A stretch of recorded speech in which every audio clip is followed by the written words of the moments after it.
Hola, ¿qué tal? De nuevo con ustedes el licenciado Chacón.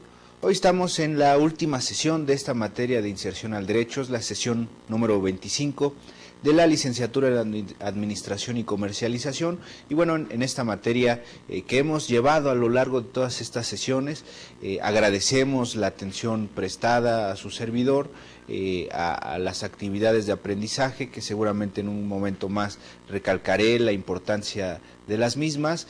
Aplicaremos unos exámenes y bueno, pues no me queda más que entrar en este tema. Ya al final de esta sesión seguramente nos despediremos de todos y cada uno de ustedes. Sesión 25. En esta ocasión hablaremos del derecho administrativo y de la importancia para esta disciplina, la licenciatura en Administración y Comercialización. El objetivo particular es que, al terminar del tema, el alumno habrá comprendido la función del derecho administrativo y el objetivo específico es la aplicación precisa del derecho administrativo. El alumno comprenderá la función y aplicabilidad del derecho administrativo. Interesantísimo para cualquier persona que estudie esta licenciatura y para cualquier persona que se dedique a las empresas, a los negocios, hablar del derecho administrativo. ¿Qué es el derecho administrativo? Por supuesto que es el conjunto de normas jurídicas que regulan todas las relaciones que se dan entre la administración pública y los particulares, entre la administración pública y la misma administración pública. Es decir, son las relaciones que se dan entre particulares como simples gobernados, yo siempre les digo como simples mortales, y la autoridad como órgano máximo, órgano de decisión, y que por supuesto aparece en un plano de suprasubordinación, es decir, en un plano de arriba hacia abajo. Todos los actos de autoridades son así, unilaterales, coercitivos, lo que quiere decir que no media la voluntad de ambas partes, solo es la voluntad del que decide, en este caso la autoridad administrativa. La autoridad administrativa siempre se relaciona con el Poder Ejecutivo. Sabemos que el supremo poder de la Federación en nuestro país se divide para su ejercicio en tres poderes grandes: el poder legislativo, el poder ejecutivo y el poder judicial. En este caso, el poder administrativo se refiere al poder ejecutivo, que en materia federal es el presidente de los Estados Unidos mexicanos, a nivel local el gobernador o el jefe de gobierno del Distrito Federal, y a nivel municipal es el presidente municipal o alcalde, y en el Distrito Federal se les llama delegados políticos. Esto en atención a que en el Distrito Federal se encuentran resididos los poderes de la Unión y por eso tienen un régimen específico un poco diferente a los demás estados de la República. Pero el derecho administrativo es precisamente todas esas relaciones que se dan entre gobernantes y gobernados. Es el derecho específico que, por ejemplo, necesitamos nosotros ejercer para poder solicitar una licencia de funcionamiento, o para poder solicitar un uso de suelo, o para poder solicitar una licencia de anuncios.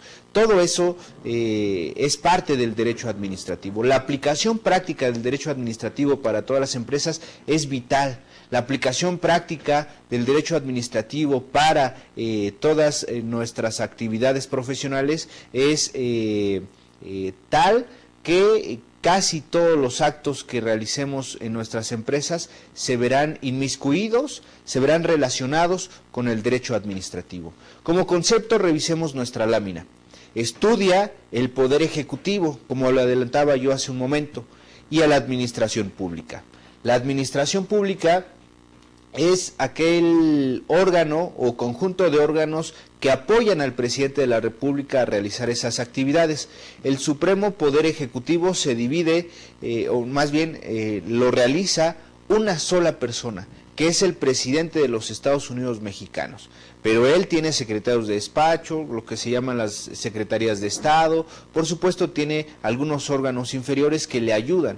Evidentemente es materialmente imposible que el presidente de la República haga todos los actos que realiza la administración pública. Por lo tanto, él como titular delega sus facultades en órganos inferiores que actuarán en el ámbito de sus competencias. Pero bueno, El derecho administrativo estudia todo lo que tiene que ver con el Poder Ejecutivo, esa sola persona que es el presidente de la República, y con toda la administración pública, que son todos esos órganos inferiores que realizan ciertas actividades en atención a sus competencias, por supuesto competencias marcadas por la misma legislación.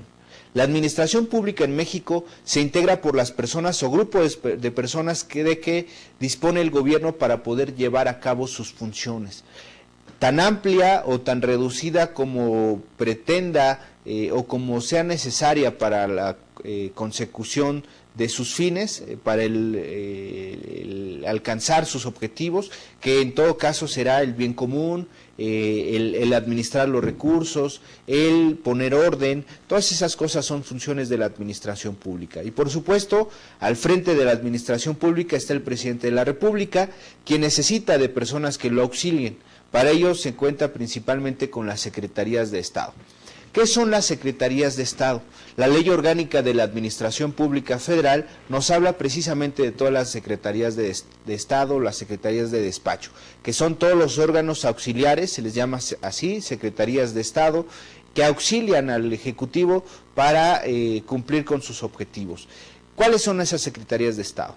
Pueden variar de sexenio en sexenio. En nuestro país se elige al presidente cada 6 años, igual que los senadores, como lo habíamos comentado en sesiones anteriores. Y entonces, cada 6 años, un nuevo presidente de la República, toda vez que no está permitida hasta el momento la reelección en nuestro país, y difícilmente veo que en un tiempo cercano se pueda admitir. Durante esos 6 años se tiene la posibilidad de nombrar o remover libremente a sus secretarios de Estado. ¿Cuáles son esos secretarios de despacho, secretarios de Estado? Secretario de Gobernación, secretario de Educación Pública, secretario de la Función Pública o de la Contraloría, secretario de Recursos Naturales y Pesca, de la Reforma Agraria, Desarrollo Social, secretario de Economía, secretario de Hacienda y Crédito Público, por ejemplo. Pueden ser tantas secretarías de Estado como planee el presidente de la República. Si el presidente de la República decide que solamente sean 5 secretarías, bueno, pues evidentemente así van a ser. Por supuesto, se les deberá dotar de un presupuesto, recursos específicos que son otorgados por el Congreso de la Unión. La Cámara de Diputados y la Cámara de Senadores, el Poder Legislativo, emite lo que se llama la Ley de Ingresos y el Presupuesto de Egresos. La Ley de Ingresos, que es determinar en carácter de ley todos los recursos que se van a poder cobrar, todos los impuestos que se van a poder recibir para el gobierno, pero también un presupuesto de egresos, que es el proyecto de gasto que va a tener el gobierno federal.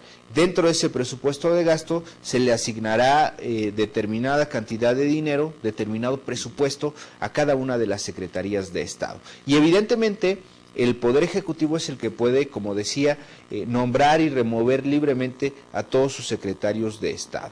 Hay algo que se llama el refrendo ministerial.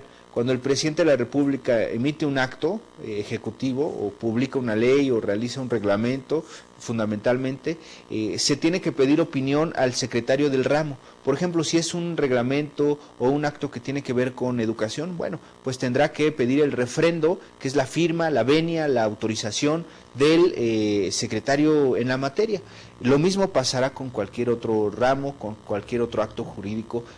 Necesariamente, para efecto de los reglamentos, se requiere del refrendo ministerial, la firma, la validación del secretario de despacho. La verdad es que esto a veces es un poco, digamos, natural, porque si el secretario de despacho no quiere firmar, bueno, algunos dicen que es un control porque tiene que firmar el secretario de despacho. La verdad es que si no firma, no pasa nada, lo remueve y bueno, el que venga le va a firmar al presidente de la República.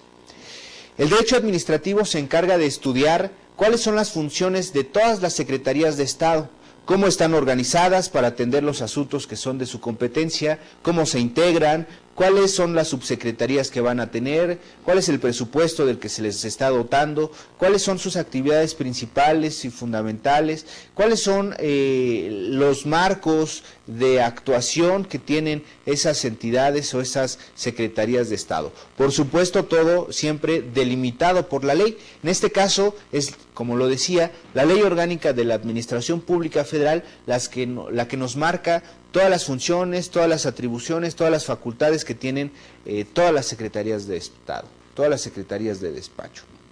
En algunos países a las secretarías de Estado se les llama ministerios, Ministerio de Justicia, Ministerio de Gobernación, o de Asuntos del Interior, etcétera. Se definen de diversas maneras.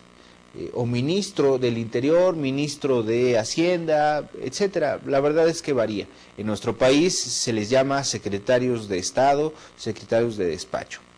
El derecho administrativo, hablando de las fuentes, acuérdense que las fuentes es de donde emana un acto, en este caso de donde emana una ley o de donde emana el derecho. ¿Cuáles son las fuentes del derecho administrativo? La principal es la ley, como lo vamos a ver en un momento. Por supuesto que la jurisprudencia también será una fuente del derecho administrativo, la costumbre difícilmente, pero en algunos casos entrará. En realidad son muy similares las fuentes del derecho administrativo que las fuentes de todo el demás ordenamiento jurídico. El derecho administrativo es la parte del ordenamiento jurídico general que afecta o se refiere, por supuesto, y como lo he adelantado anteriormente, a la administración pública. El ordenamiento no es un agregado de normas. La norma lo es precisamente por su inserción en el ordenamiento concreto, para lo cual ha tenido que ser cualificada previamente como fuente del derecho. ¿Y qué es todo esto? Se los voy a traducir.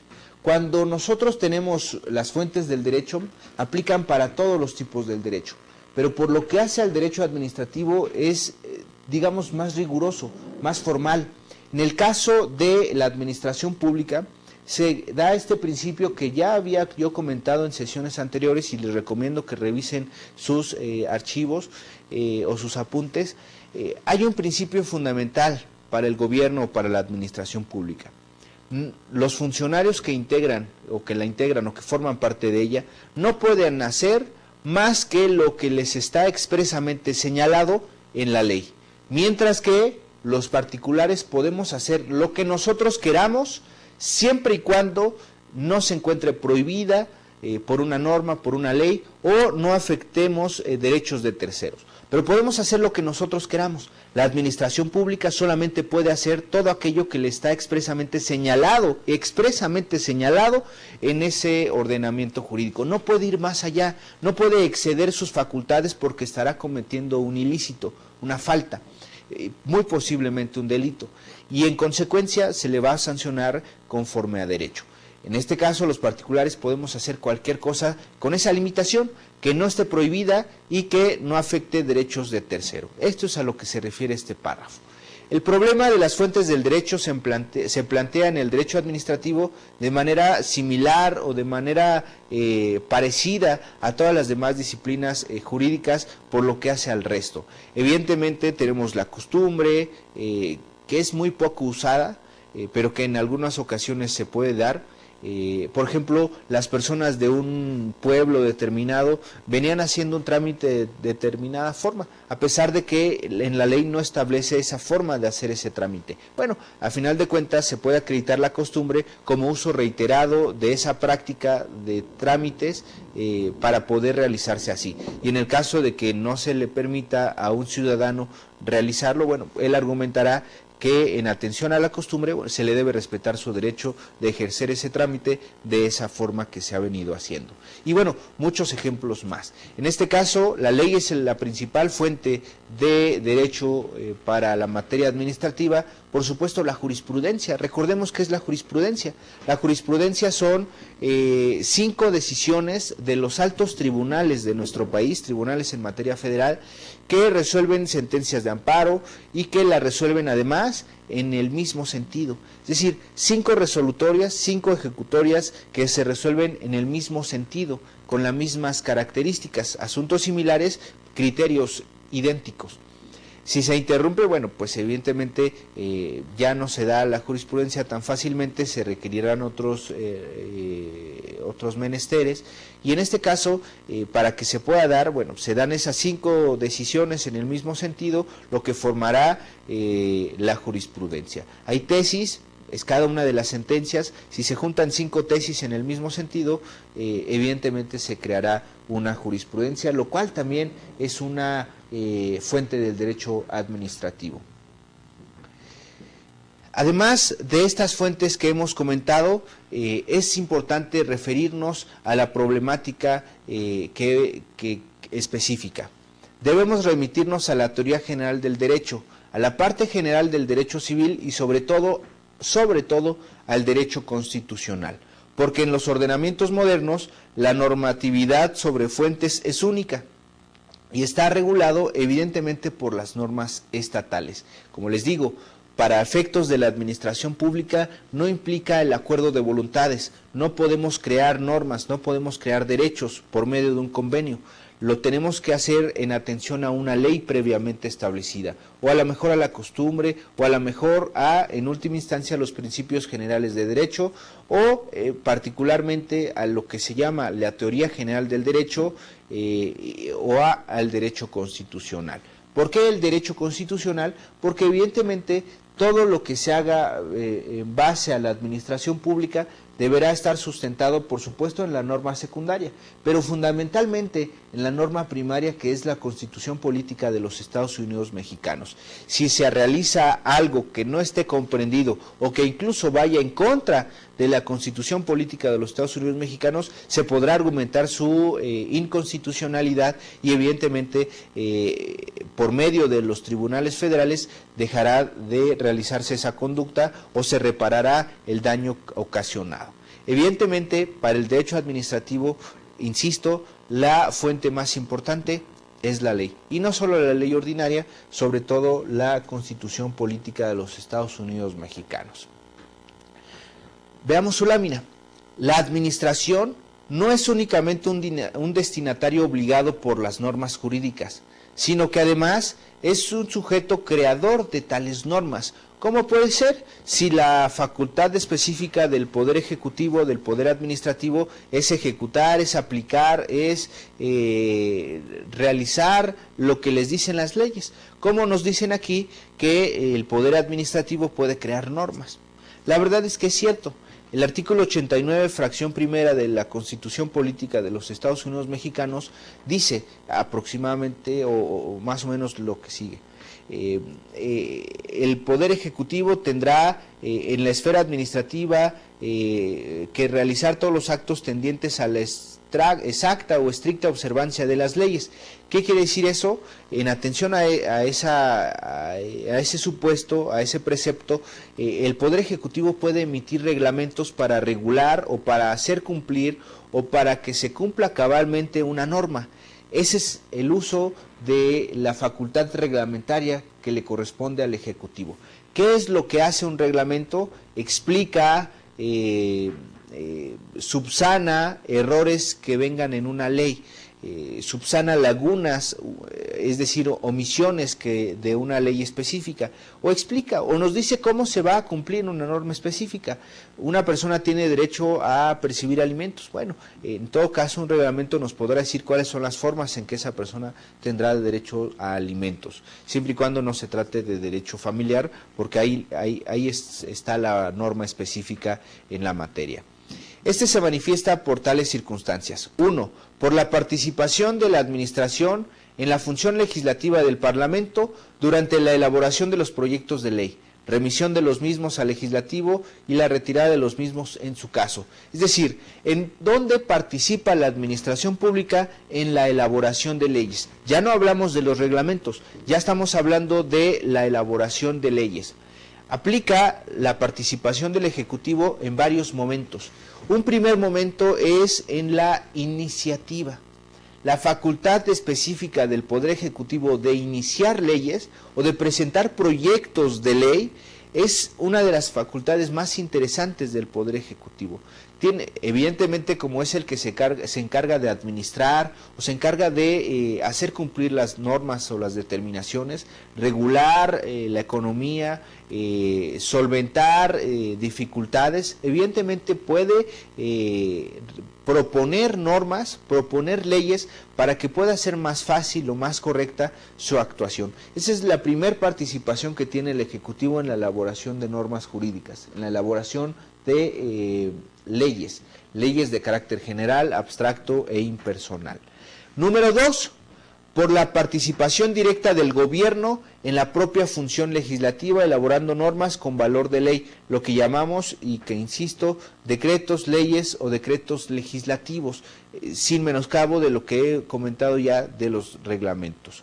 Y 3, mediante la elaboración de los reglamentos que he comentado ya, que si bien cualitativamente tienen valor inferior al de la ley, cuantitativamente constituyen el sector más importante de este ordenamiento. Es decir, cuando un funcionario público de la Administración Pública Federal, es decir, del Poder Ejecutivo Federal, realiza actos, lo hace en mayor medida con base a reglamentos emitidos por él mismo. Por supuesto, estos reglamentos son en atención de una ley previamente creada por el Poder Legislativo. En realidad, es un acto, hablando de los reglamentos, es un acto materialmente legislativo, pero formalmente es ejecutivo. Decimos que es formalmente ejecutivo porque lo realiza un órgano ejecutivo, el presidente de la República o alguna Secretaría de Estado. Y es un acto materialmente legislativo porque la materia es crear normas, y eso es algo que lo realiza normalmente el Poder Legislativo. Y bueno, respecto de las fuentes del derecho administrativo, esto es lo más relevante que hemos encontrado hasta el momento, por lo que hace a nuestra materia de inserción en derecho en la licenciatura de Administración y Comercialización. Ahora vamos a lo que son las formas de organización administrativas. Una forma es la centralización, otra es la descentralización y otra es la desconcentración. ¿Cuál es la diferencia entre cada una de ellas? Cuando hablamos de una forma centralizada, encontramos un centro que es de donde emergen las decisiones de un país. En los Estados Unidos mexicanos, en 1836, encontramos la Constitución centralista más característica de nuestro país, o quizá la única, Constitución centralista del 36, que agrupaba a una sola persona. Hay un órgano supremo de decisión, omnipotente casi, que incluso podía quitar al presidente de la República, que era un supremo poder dotado de múltiples y muy equivocadas, siento yo, facultades. En la Constitución centralista del 36 era un solo órgano, el presidente de la República o ese supremo poder de la Federación, que tomaba todas las decisiones y podía remover libremente todos los demás órganos de la administración. De hecho, el poder legislativo no existía, o si existía tendría una difícil actuación, y en su caso el poder judicial, y de la misma manera el poder legislativo, como lo comento, tampoco tiene una actuación libre, porque todo depende del centro. Todo depende de ese poder centralizado que evidentemente complica la actuación de las demás organizaciones de gobierno, de los demás órganos de gobierno. ¿Qué es la centralización? Todo proviene del centro.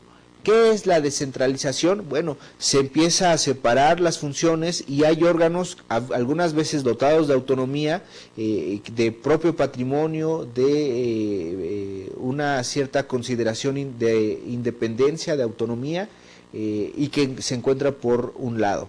Y por otro lado, la desconcentración, cuando todavía sigue perteneciendo al centro, pero es una función un poco más libre, todavía no en su totalidad porque se encuentra pegada, concentrada en ese centro específico. Y bueno, vamos a ver su lámina. Centralización. Se caracteriza porque todos los órganos estatales están sometidos a una autoridad máxima, representada por el presidente de la República o sus agentes. Exige una autoridad central y superior a la que todas las autoridades inferiores deben obediencia. nada ni nadie por encima del presidente de la República, en esa constitución centralista, nada ni nadie por encima del soberano, un rey, un monarca, un dictador, cualquier persona que se encuentre en un aspecto autocrático. La autocracia, recordemos, es que el poder lo detenta una sola persona. En este caso, el poder lo detenta el centro, lo detenta esa persona, conjunto de personas que son las que toman las decisiones en un lugar determinado. Evidentemente, en nuestro país ya no es posible esa forma de gobierno centralizada. El funcionario que pertenece a un régimen centralizado no tiene libre iniciativa de su cargo. Todo, ojo, todo debe hacerlo en virtud de las órdenes expresas del gobernador central. Es decir, todo lo tiene que hacer en atención a instrucciones precisas y a decisión precisa y a conocimiento previo de la persona que se encuentra en el centro, de la persona que se encuentra en el órgano de decisión. Esto es por lo que hace a la forma de organización administrativa centralizada. Sabemos que la forma centralizada de organización administrativa hoy en día no tiene ningún efecto. Es lentísimo el gobierno cuando opera bajo un régimen centralizado, porque si en un lugar alejado del territorio nacional se tomara o se surgiera un problema específico, de aquí a que llega la comunicación a ese órgano central de dirección, de decisión, pasaría muchísimo tiempo. Y ese órgano central de decisión no puede atender, no puede materialmente atender él solo o ellos solos todo ese universo de conflictos o de situaciones que se pueden presentar. En atención a eso, es importantísimo señalar que lejos de lo que ha pasado en algunas ocasiones en nuestro país, el régimen centralizado no sirve. A pesar de que haya buena voluntad, es materialmente imposible estar en todos lados, estar en todas las decisiones. Evidentemente, algo o muchas cosas, creo yo, se van a pasar por alto. Por otro lado, el régimen descentralizado es cuando se les dota de cierta autonomía o de cierta independencia a los órganos. Y ese conflicto que surgió en ese lugar determinado, evidentemente podrá ser resuelto por un órgano que se encuentra allá, un órgano directo de decisión, que no me tendrá que preguntar a mí como centro en qué sentido irá la decisión. Él estará dotado de cierta autonomía, de cierta independencia respecto de su actuación y respecto de sus propias decisiones. Pero veamos su lámina. Forma de organización administrativa descentralizada. Se caracteriza porque existen dentro de ella grupos de funcionarios que no están, ojo, que no están sometidos a la autoridad del gobernante central, sino solo controlados por él, es decir, se les dota de cierta posibilidad de acción. Esto quiere decir que dicho gobernante tiene la facultad de aprobar o anular los actos realizados por el funcionario que se encuentra bajo su control, dejándolo en libertad para administrar dentro de las facultades que le concede la ley. La descentralización tiene por objeto realizar en mejor forma los fines del Estado. La doctrina jurídica establece dos formas desconcentradas de realización de actividades, por región o por servicio. En este caso, por región, hablamos de un lugar específico por un grupo de estados en nuestro país, y por servicio por acto específico. Por supuesto, el órgano desconcentrado podrá realizar este tipo de acciones. El derecho administrativo es un derecho estatutario por dedicarse a las situaciones especiales de sujetos que se agrupan bajo la denominación de administración pública. Es un régimen específico, es un régimen sui generis.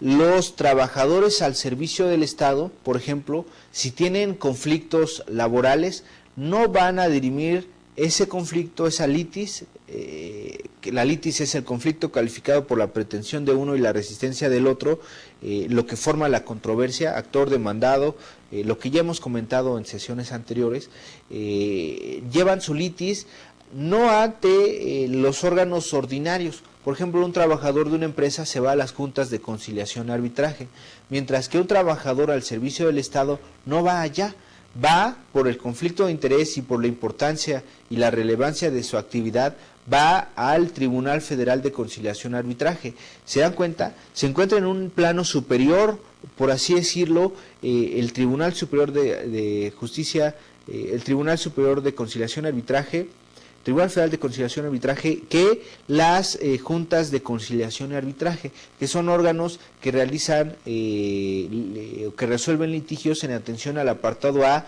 del artículo 123 constitucional, mientras que para los otros, los burócratas, aquellas personas que se dedican a la administración pública y que trabajan y ofrecen sus servicios a la administración pública, se encuentran dentro del marco del apartado B del mismo artículo 123 constitucional. Por lo tanto, es un régimen específico y se va al Tribunal Federal de Justicia, Tribunal Federal de Conciliación y Arbitraje.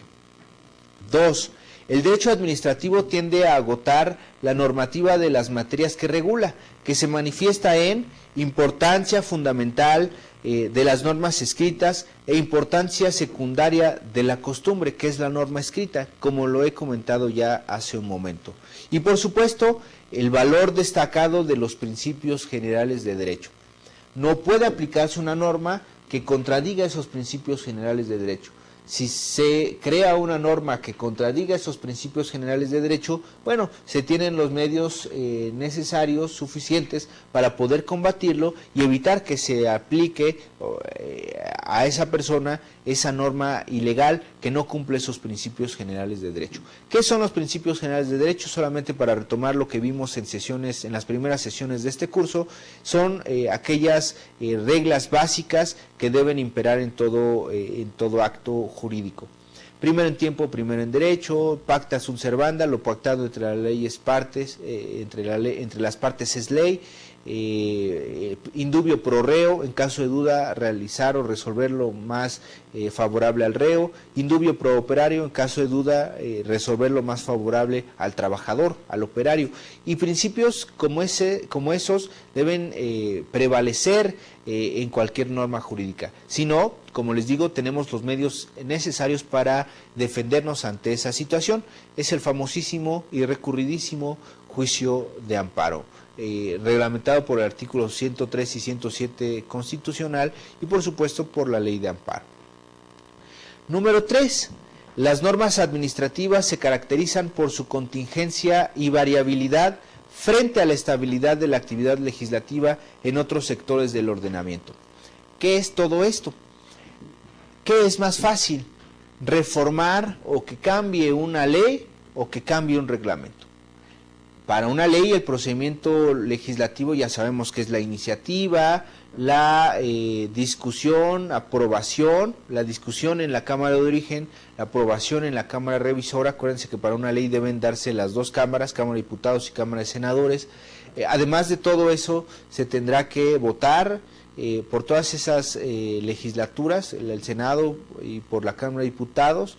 Después se tendrá que sancionar, que es la aprobación, la firma de aprobación del presidente de la República. Después se va a publicar en el Diario Oficial de la Federación y luego, hasta después, entrará en vigor esa ley, la iniciación de la vigencia.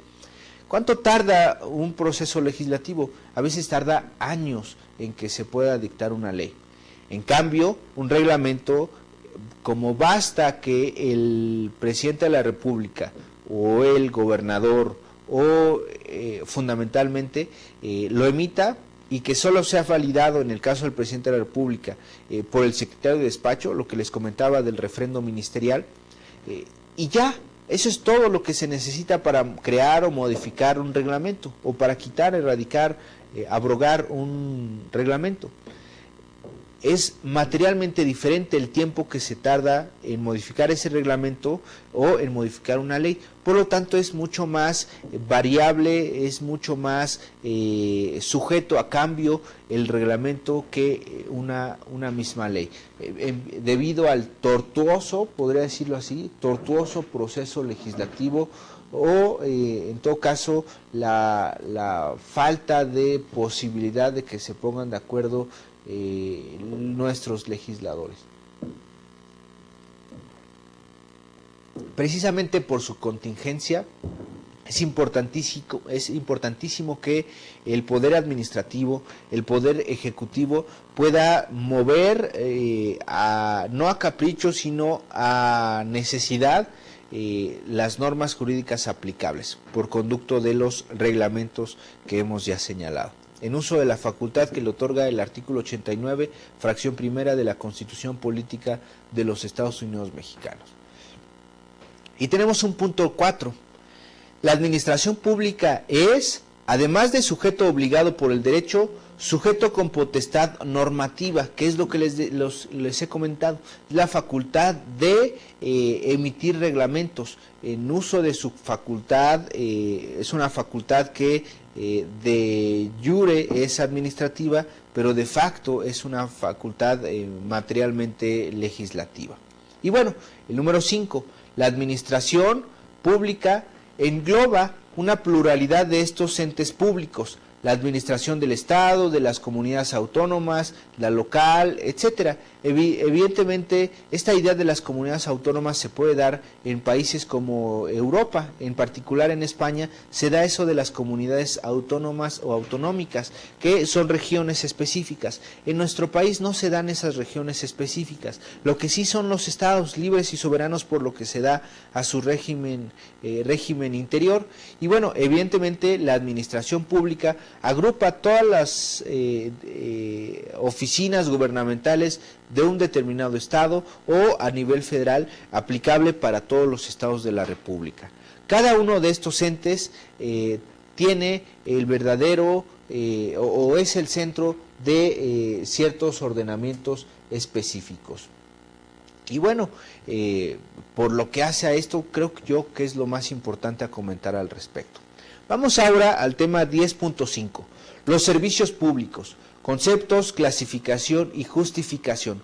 Para toda persona que estudie esta licenciatura en Administración y Comercialización, es indispensable el conocimiento de todos los servicios públicos, por supuesto de la clasificación y de la justificación de los servicios públicos, porque seguramente nos vamos a ver nosotros beneficiados por estos servicios públicos, o nos vamos a ver en la necesidad de solicitar, de exigir estos servicios públicos, si es que no los hay, o de solicitar o exigir el cumplimiento de esos servicios públicos si es que los hay, pero no se cumplen debidamente. Y bueno, de acuerdo con Andrés Serra Rojas, jurista importantísimo, profesor emérito de la Facultad de Derecho de la UNAM, en su momento, los servicios públicos pueden clasificarse en 4 grandes categorías si se parte de la competencia de los diversos órganos del Estado federal en nuestro país. Tenemos los servicios públicos federales, que aplican en todo el territorio nacional. Tenemos los servicios públicos estatales, que aplican solamente en la localidad o en el estado de la República del que nos estemos refiriendo. Pero también tenemos servicios públicos municipales, que es el que realizan los municipios. Por ejemplo, alcantarillado, drenaje, son servicios públicos que lo realizan los municipios. Por ejemplo, alumbrado en algunas veces. Por ejemplo, servicios públicos como agua lo realizan los estados de la República, y servicios en materia federal como carreteras, como seguridad pública, lo hace el gobierno federal. También, por supuesto, hay agencias de seguridad estatal que las localidades, los estados de la República también mantienen. Pero por otro lado tenemos los llamados servicios públicos internacionales, que son aplicables en todo el mundo. Por ejemplo, se me ocurre la Cruz Roja. La Cruz Roja es un órgano internacional. Por supuesto que en nuestro país tenemos una representación, pero puede ser de tal forma. Y bueno, servicios públicos internacionales, habrá que determinar qué tipo de servicio es y habrá que determinar quién es el órgano obligado a impartirlo. En nuestro país difícilmente se va a aplicar ese tipo de servicio público a nivel internacional. Las prestaciones proporcionadas por el servicio público se pueden clasificar de la siguiente forma y en los siguientes términos. 1. Prestaciones de orden material, como distribución de agua, gas, electricidad, mercancías, transportes de persona y conducción de mercaderías, etc., de orden material.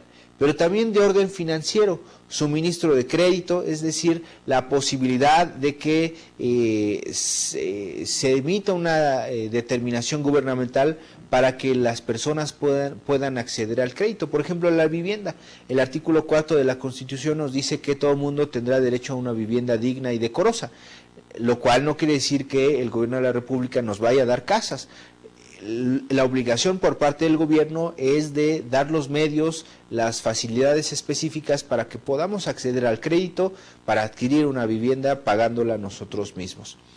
El régimen de fianzas, la asistencia pecuniaria, etcétera. En algunos países, Estados Unidos, en algunos países de Europa, se les da asistencia a las personas que por alguna situación no tienen un empleo o lo han perdido o alguna situación específica. En nuestro país, en algunos sexenios, se podría aplicar el seguro del desempleo, podría darse. Prestaciones de orden intelectual o cultural, como la enseñanza en todos sus grados y formas, la educación según el artículo 3 de la Constitución Política de los Estados Unidos Mexicanos, el cual no ha variado desde hace mucho tiempo y difícilmente variará de forma sustancial. Nos dice que la educación que imparte el Estado será laica, obligatoria, gratuita, democrática y que asegure el desarrollo nacional o que promueva el desarrollo nacional. En este caso, por supuesto que el Estado nos dará ese tipo de educación. Y bueno, la formación estética, la formación o la educación física también son actividades educativas que realizará el Estado. Por supuesto, la educación básica, que en nuestro país solamente es en todo caso el preescolar, primaria y secundaria. Son obligaciones obligatorias, por supuesto gratuitas también. Sin menoscabo de lo que dicen en algún apartado específico el artículo 3 constitucional, de que los particulares también pueden emitir o pueden realizar educación, impartir educación, como el Colegio de Empresarios o como cualquier otra universidad de índole privado.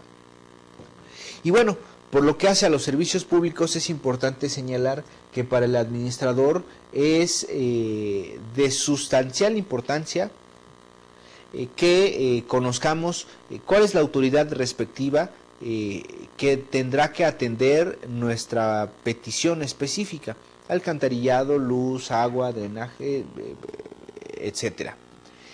Tema 10.6. La concesión administrativa, conceptos y tipos. ¿Qué es eso de la concesión administrativa? Son los permisos, son las facultades que le otorga la administración pública a ciertos particulares, normalmente para realizar servicios públicos, normalmente para que los particulares puedan realizar obras y servicios que normalmente le corresponderían al Estado. Por ejemplo, las carreteras. Las carreteras, hace mucho tiempo que el Estado dejó de hacerlas de forma contundente. Hoy en día es más fácil que las carreteras las realicen, las construyan particulares, y el gobierno de la República les da esa concesión y bueno, les paga por supuesto a esos órganos o empresas particulares. La concesión de servicio público amplía el concepto jurídico de servicio público, pues permite la incorporación de normas de derecho privado a la estructura teórica de la nación, la prestación directa de servicios a cargo del Estado se ajusta al límite exacto del derecho público, particularmente del derecho administrativo, y se ubica en esta frontera. ¿Qué quiere decir? El derecho público podrá conceder esas facultades, esa posibilidad de que los particulares realicen obra pública o realicen funciones públicas de derecho público sin ningún problema. La concesión involucra un elemento enriquecedor que hace compleja la relación entre concesionario, autoridad concedente, el gobierno de la República, prestadores de servicio y también los usuarios. Prestadores de servicio es el concesionario, aquella persona particular, empresa particular que se le otorgó esa concesión, y los usuarios pues son los que se ven beneficiados, los simples mortales, los gobernados, que se ven beneficiados por ese servicio público. Las relaciones no son ya exclusivas de derecho público, sino que se agrega un ingrediente interesantísimo, que es el derecho privado, porque la voluntad de las partes se encuentra presente. El gobierno de la República manifestando su voluntad de otorgar una concesión a un particular para que realice obras que normalmente le corresponderían al gobierno de la República, y por otro lado, ahí se da ese acuerdo de voluntades, y por otro lado, el gobernado, el usuario, que es el que se verá, como digo, beneficiado de esta situación. Y bueno, por supuesto que estaba presente la voluntad. Uno, que la empresa que quiere realizar esa obra, el gobierno que le concede su autorización. De ahí, como dice en su lámina, radica la importancia de este tema de la concesión administrativa. ¿Qué es la concesión administrativa? Observemos de nueva cuenta su lámina. El concepto de concesión no tiene un significado definido en la ley. Sin embargo, debemos tomar en cuenta que la administración pública cumple con diversas actividades por medio de diversos mecanismos, siendo uno de ellos el motivo de este tema, de esta plática o de esta sesión. La concesión administrativa es la posibilidad que el Estado le dé el permiso a un particular para que ese particular realice actos que normalmente estaría obligado el gobierno de la República. Por supuesto que a cambio el particular pedirá una contraprestación, que es el pago de una cantidad de dinero determinada. Eso es la concesión administrativa. El Diccionario de Derecho Público de Emilio Fernández Vázquez cita o menciona: acto administrativo de concesión es aquel por medio de cual la administración, en virtud de facultades o atribuciones derivadas del ordenamiento jurídico, confiere a una persona o un derecho o un poder que antes no poseía. O también un acto de derecho público que confiere a una persona un derecho o poder que antes carecía, pero mediante la transmisión que se le da de un derecho o de ejercicio, un derecho de ejercicio del poder público. Es decir, un poder de ejercicio que tenía antes la administración le es concedido, por eso se llama concesión, le es aplicado a un particular para que lo realice en nombre y representación del Estado. Si nosotros como usuarios, ojo para la práctica profesional, no estamos de acuerdo con algún servicio prestado por un particular en nombre del Estado, ¿a quién le vamos a preguntar? ¿A quién le vamos a exigir el cumplimiento?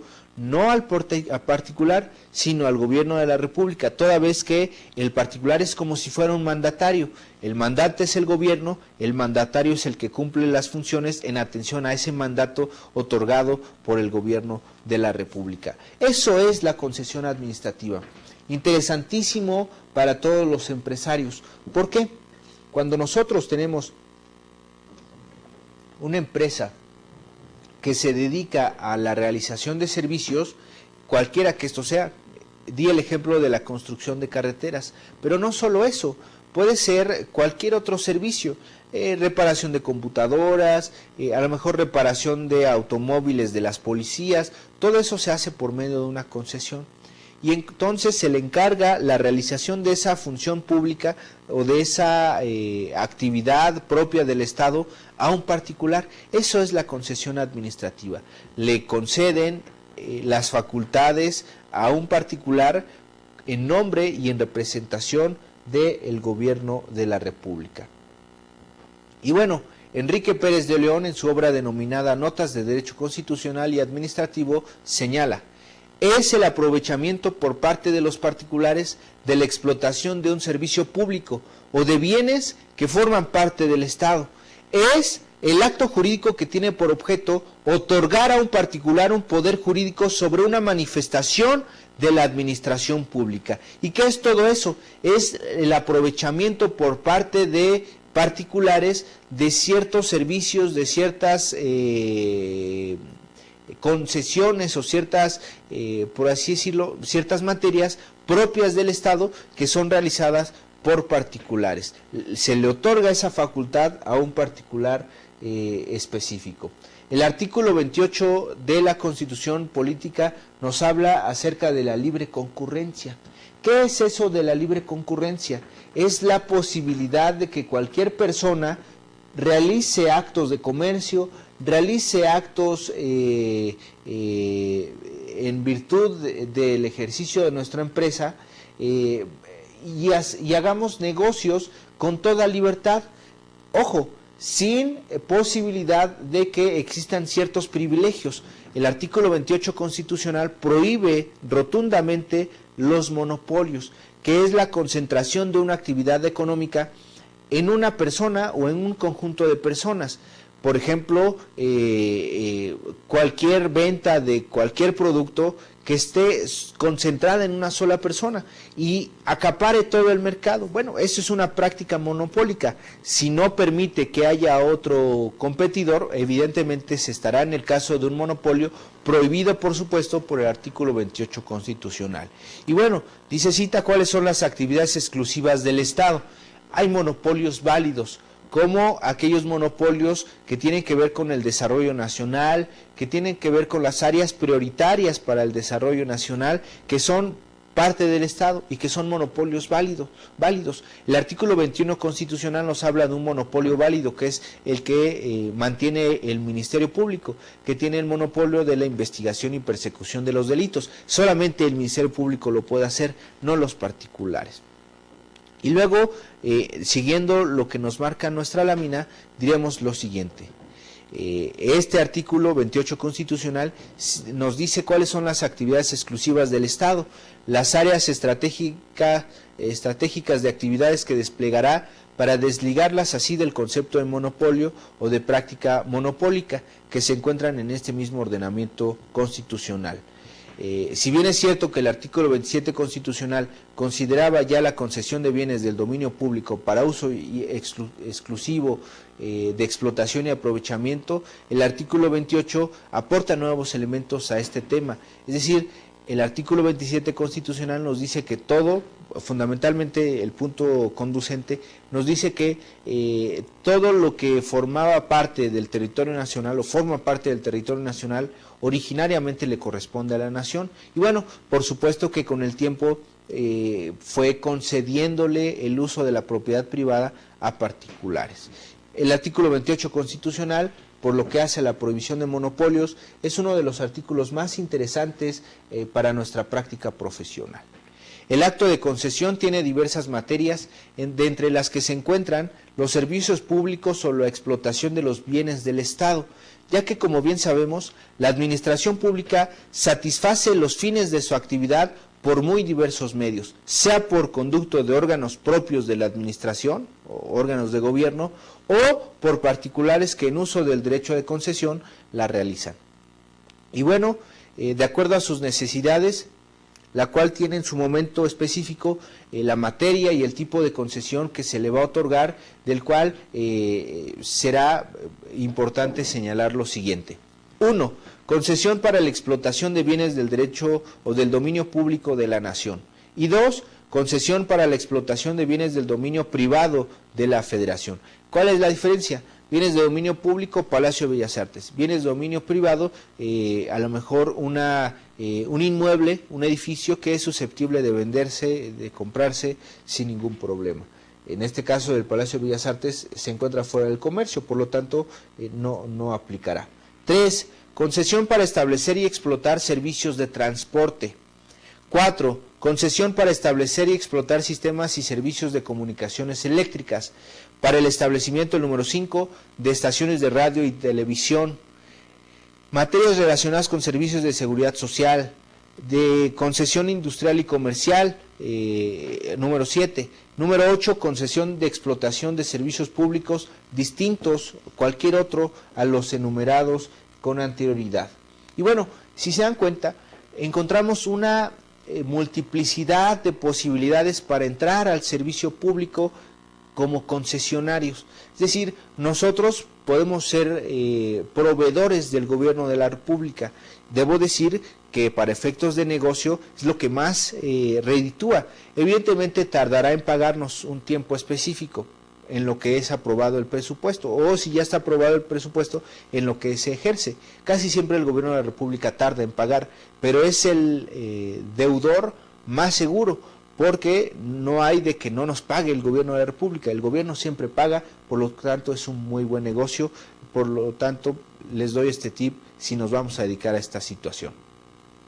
La doctrina jurídica mexicana considera la figura de la concesión administrativa como la mejor forma de participación, como les digo, de la iniciativa privada en el desempeño de la actividad administrativa estatal. Las relaciones provenientes de la concesión administrativa para su estudio se han dividido en estas. 1. Relaciones provenientes de una concesión de explotación de bienes del Estado. 2. Relaciones provenientes de una concesión de prestación de servicios públicos. Podemos distinguir dos tipos diferentes de concesiones, las llamadas traslativas y las constitutivas, de las cuales seguramente serán revisadas en alguna otra materia de esta licenciatura.